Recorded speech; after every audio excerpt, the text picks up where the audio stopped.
Bolam sog'lom-ku, unga psixologning nima keragi bor deydi ba'zi ota-onalar. Keling bir daqiqada mana shu savolga oydinlik kiritamiz.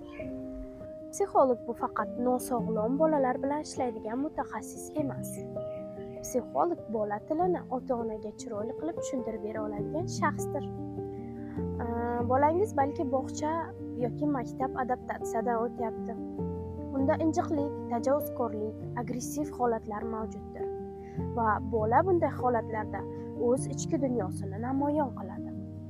Demak, psixolog bola bilan qanday ishlaydi?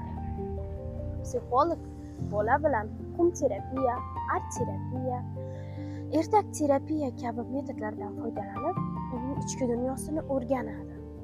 Uning hissiyotlarini boshqarishga yordam beradi. Ota-ona bilan mustahkam poydevor qurishga ko'makdosh bo'ladi. Siz hali ham bolamga psixolog kerak emas deb o'ylayapsizmi?